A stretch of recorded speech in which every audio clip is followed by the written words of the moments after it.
Hingga saat ini banyak yang bertanya-tanya, kenapa antara Pulau Jawa dan Bali tidak dibuat jembatan penghubung Jawa dan Bali? Padahal jarak antar keduanya yang paling pendek hanya sekitar 5 km. Banyak orang yang membanding-bandingkan jembatan penghubung Jawa-Bali dengan pembuatan jembatan Suramadu yang menghubungkan antara Surabaya dengan Madura. Jarak Pulau Jawa dengan Madura kurang lebih 4,35 km. Padahal jika ada jembatan penghubung Jawa-Bali akan memudahkan konektivitas kedua pulau tersebut, sehingga jalur ekonomi maupun pergerakan wisatawan lokal maupun mancanegara bisa lebih dinamis melalui jalur darat selain udara. Apalagi Pulau Dewata sebagai destinasi tujuan wisata utama di tanah air, mempunyai daya tarik dan keindahan tersendiri.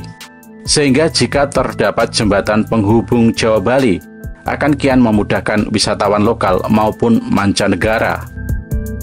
Saat ini wisatawan yang berangkat dari Pulau Jawa harus memilih dengan dua modal transportasi, yakni menggunakan layanan maskapai penerbangan atau perjalanan darat dan laut menggunakan berbagai angkutan.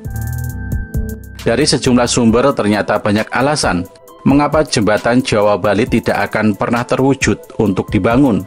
Padahal gagasan pembangunannya sudah muncul sejak tahun 1960-an oleh Profesor Sudiatmo dari Institut Teknologi Bandung. Namun gagasan itu ditolak. Beberapa alasan tersebut utamanya berkaitan dengan mitologi Dahyang Sidimantra yang sengaja memutus Pulau Bali dengan Jawa. Mitosnya, hal ini untuk menyaring hal-hal negatif dari luar Pulau Bali, supaya menjadi lebih mudah untuk diawasi. Ada 3 alasan yang berkembang di lingkungan masyarakat Pulau Dewata terkait pembangunan jembatan penghubung Jawa-Bali akan sulit terrealisasi.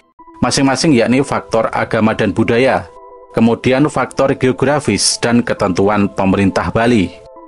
Masyarakat Bali memang terkenal sangat teguh memegang erat pesan dari leluhurnya hingga saat ini. Masyarakat di Pulau Dewata mempercayai jika Pulau Jawa dan Bali memang sejatinya ditakdirkan untuk terpisah. Jika Jawa dan Bali terhubung, maka budaya Bali akan rusak. Keyakinan tersebut merupakan sebuah legenda yang sudah diyakini oleh masyarakat Bali yang masih memegang teguh kebudayaan lokal setempat. Selain perihal keyakinan, masalah kriminalitas juga dikhawatirkan akan meningkat apabila ada jembatan penghubung Jawa-Bali tersebut. Masyarakat Bali khawatir terhadap meningkatnya kepadatan penduduk. Pulau Dewata memang terkenal memiliki keindahan alam yang masih terjaga, sehingga apabila Pulau Bali dan Jawa terhubung, masyarakat Bali khawatir mobilisasi perpindahan penduduk akan membuat keindahan alamnya akan ikut terdampak dengan meningkatnya jumlah penduduk. Alasan-alasan itulah yang menjadi dasar kuat Jawa dan Bali sulit terwujud dengan jembatan seperti Pulau Jawa dan Madura. Masyarakat Bali ingin terus menjaga tanah dan budaya leluhurnya supaya bisa terus lestari. Dalam agama Hindu, manusia tidak boleh lebih tinggi dari Padmasana, yaitu tempat sembahyang umat Hindu. Pembangunan jembatan membuat konstruksi jembatan lebih tinggi dari Padmasana. Selain alasan agama, terdapat mitos yang menjadi kepercayaan masyarakat Bali hingga menolak pembangunan jembatan di Selat Bali. Pulau Jawa dan Bali sejak dulu tidak boleh disatukan. Bila kedua pulau ini menyatu, maka akan mendatangkan bencana bagi warga Bali.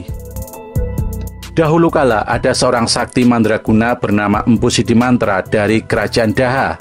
Selain sakti, Empu Sidimantra juga terkenal kaya raya. Sayangnya, Empu Sidimantra memiliki anak bernama Manik Angkeran.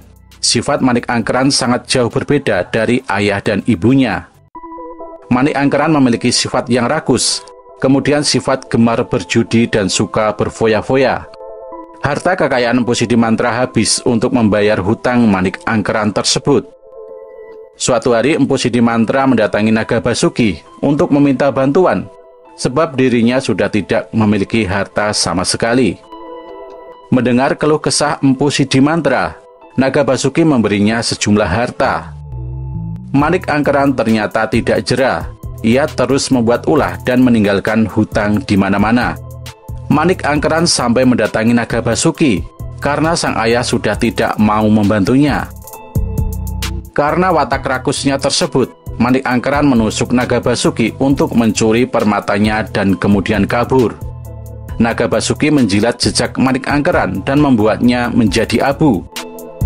Melihat anaknya menjadi abu, Empu Sidimantra memohon kepada Naga Basuki untuk mengembalikan anaknya. Naga Basuki akan menghidupkan kembali Manik Angkeran, tetapi dengan satu syarat. Manik Angkeran harus mengembalikan permata dan tinggal jauh dari ayahnya. Empu Sidimantra kemudian membelah Pulau Jawa dan Bali dengan tongkatnya. Manik Angkeran bertobat dan tinggal dengan Naga Basuki. Semenjak saat itu, Pulau Jawa dan Bali terpisah.